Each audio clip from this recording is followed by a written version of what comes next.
I hate social media. It's so toxic, right? Stop. Maybe our feeds are full of junk because we aren't showing up with anything better. Picture the tired mom with a colicky baby. She's been up all night and now she is stealing a moment away in her closet. Maybe she's got some fair trade chocolate and she's scrolling Instagram. Are you going to show up for her? Because if you don't, who will? You know what? All of the negative people out there will show up for her on her Instagram feed. The only thing necessary for evil to triumph is for good men and women to do nothing. That's commonly attributed to Edmund Burke, and I think that really holds true.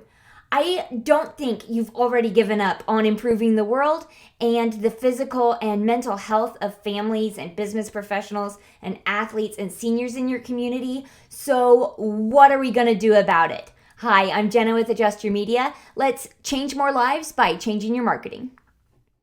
Here's 3 ways that we can inject more positivity into the world and into social media. The first thing that you can do is show up consistently. So let's go back to that example of the mom in her closet. She may be so stuck in sympathetic nervous system response that she is just frozen. And in that, there's a lot of fear, right? And we can feel it in our bodies as we curl into a fetal position to eat our chocolate. So what about that? We know that she's probably needing to be reassured. She's needing to be calmed. And part of that is with consistency. Show her that you are trustworthy, that you show up again and again, even if it is just by showing up on her feed consistently. Show her that you're there and that you're not going anywhere again and again. Our nervous systems need to learn to trust healthcare professionals again. This activates the hippocampus with relevancy and primacy, which I've already talked about in other videos as well. The second way that we can really get more positivity into the world is by sharing stories. I know that we all love a good underdog story, whether it's Rudy or, help me think of another video name. So, those stories of somebody coming from behind, coming through great difficulty, and then achieving overwhelming results.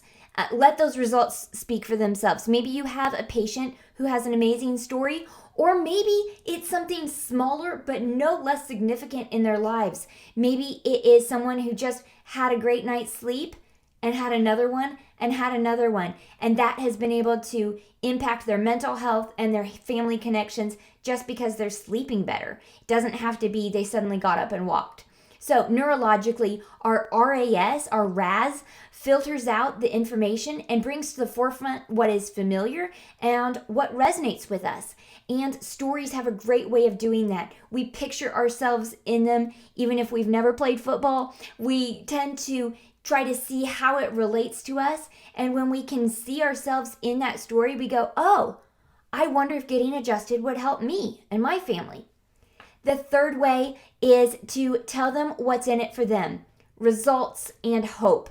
So the amygdala is concerned with survival. We have to tell them how you will help them to survive and thrive. Again, we have to get out of that sympathetic response where we're overwhelmed with all of the things on our feed and all of the different people who are giving us information, and we need to be able to help them to filter through that to how this is actually affecting their quality of life, not just getting them out of pain or not just getting one specific result that they're looking for.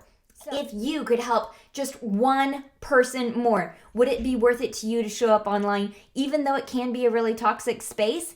Think about the ripples out from that one patient as they bring in their spouse, they tell their families, their coworkers. It really is just that one linchpin person who could be important to the whole community. So reaching that one person reaches everybody, all for one and one for all. As BJ Palmer said, you never know how far-reaching something you may say, think, or do today will affect the lives of millions tomorrow. Do you need a plan for how to show up and share that positivity?